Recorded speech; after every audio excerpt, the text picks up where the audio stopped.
April DeLongpre had always been the perfect Southern belle. She is obedient, graceful, and ready to fulfill her duty as an heiress to a powerful family. But deep down, something different from the life that had been carefully planned out for her. And this is her story. When the carnival came to town, April's curiosity was piqued. She couldn't resist sneaking out with her two younger sisters to explore the fairgrounds. That's when she caught a glimpse of Perry Tyson, a rugged carnival roustabout. His rough edges and mysterious aura drew her in, but she knew she couldn't act on her impulses. April, one more time. She was already engaged to Chad Fairchild, the perfect match chosen by her parents. But fate had other plans. When April accidentally left her wallet on one of the rides, Perry returned it to her and introduced himself. Intrigued by the mysterious drifter, April returns to the carnival that evening to talk with Perry, but she refuses his advances. Chad, her fiancé, went away on a business trip. Her parents and siblings had also left for a family reunion. Little did she know that this weekend would change her life forever. April was home alone, enjoying a quiet day to herself. As she was fixing herself a cup of tea, she heard the sound of water running in the shower room. Confused, she walked towards the bathroom and peeked inside.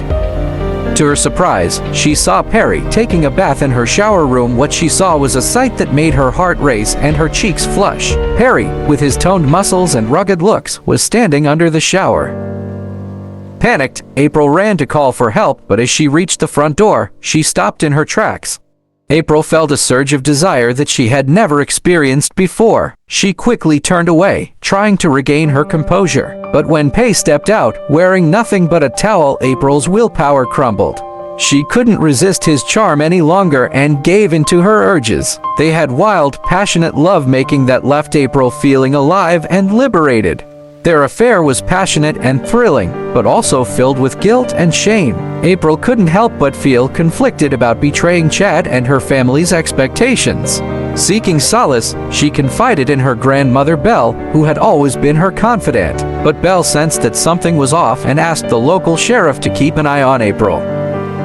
And when April returned to the carnival to see Perry, she was shocked to find him drunk and in the company of another woman, Patty Jean. Jealousy consumed her as she watched them flirt, but Patty Jean surprised her by taking her under her wing and showing her a different side of life. As they drove to get more liquor, Patty Jean's flirtatious banter made April question her own desires, but she was determined to resist. At the carnival, suddenly, a malfunction caused the wheel to stop and the cars to sway dangerously. Perry sprang into action to help rescue the riders, but as he reached the wheel, he was met with hostility from other workers. A brawl broke out, with Perry defending the riders and the others accusing him of causing the malfunction. Patty Jean and April returned just in time to see the chaos and joined in the fight, taking down anyone who dared to harm Perry. But in the chaos, Perry's beloved dog was accidentally killed by one of the workers. The rest of the fairground workers ordered Perry and the women to leave. Heartbroken and angry, Perry buried his dog in a nearby field. April and Patty Jean, determined to lift his spirits, took him to a bar and pool hall. As they danced and drank, Patty urged her to go back to Perry and continue their tryst. Patty had always known that Perry was the one for April, despite her initial hesitation. After Patty Jean left town, Perry took April for a ride on his motorcycle. They ended up at a secluded motel, where they gave in to their passion once again. As they lay tangled in the sheets, April couldn't believe how much she had fallen for Perry in such a short time. They spent the night talking, laughing, and making love. But when she woke up the next morning, she realized that she had left her car at the fairgrounds where the carnival had moved on, unaware that the sheriff was following her. When she returned to the motel, she found Perry flirting with two motel housekeepers. Angry and hurt, April stormed out, but at the end they reconciled. She took Perry to a local restaurant. Over breakfast, she opened up to him about her life and her family's property, 2 Moon Junction, which held many childhood memories for her.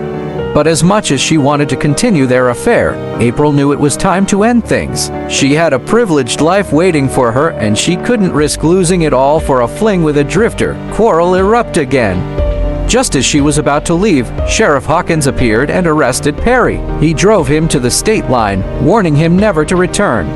April couldn't shake the memories of her time with Perry. She realized that she had taken a risk and experienced a different kind of love, even if it was short-lived. A few weeks later, on the eve of her wedding, as she stood in her wedding dress, surrounded by the hustle and bustle of preparations for her big day, a familiar figure caught her eye. Gorgeous hunk of a man. It was Perry, working tirelessly to build the perfect tents for her wedding reception on her family's property. But their happy moment was short-lived as Belle appeared and threatened Perry to leave town. As the night wore on, April found herself drawn to Perry once again. They met at the Two Moon Junction, where he had left her a message to meet him. Despite her best intentions, April and Perry made love for the last time. But as she lay in his arms, April knew she had to let him go. She tearfully walked out, leaving Perry behind, and returned to her life.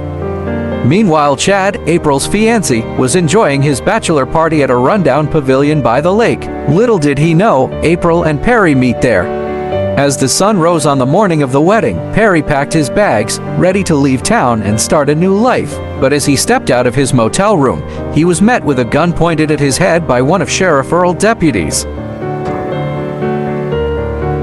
But Perry was quick to disarm the deputy, using his skills honed from years of living on the streets. He knew he had to leave town quickly before the sheriff and his men caught up to him. Meanwhile, on her wedding day, April couldn't help but think of Perry and their passionate but doomed love affair. April stood at the entrance of the church, her heart heavy with doubt. She couldn't go through with the wedding, not when she wasn't sure if Chad was truly the one for her. Slowly, April's doubts began to fade away as she listened to Belle's words. She warned April that Perry had left town, bribed by someone who wanted to keep him away from her. April's heart broke at the thought of Perry being bought off, but deep down, she knew it wasn't true. With renewed courage, April walked down the aisle towards Chad, her heart filled with love and certainty. And as they exchanged their vows, April knew that she had made the right decision.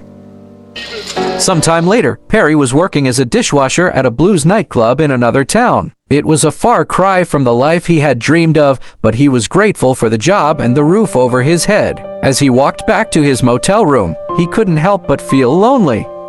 As he entered his room, he was greeted with a surprising sight. April, his love, was in his bathroom, taking a shower. Memories of their first sexual encounter came rushing back to him, and he couldn't resist joining her.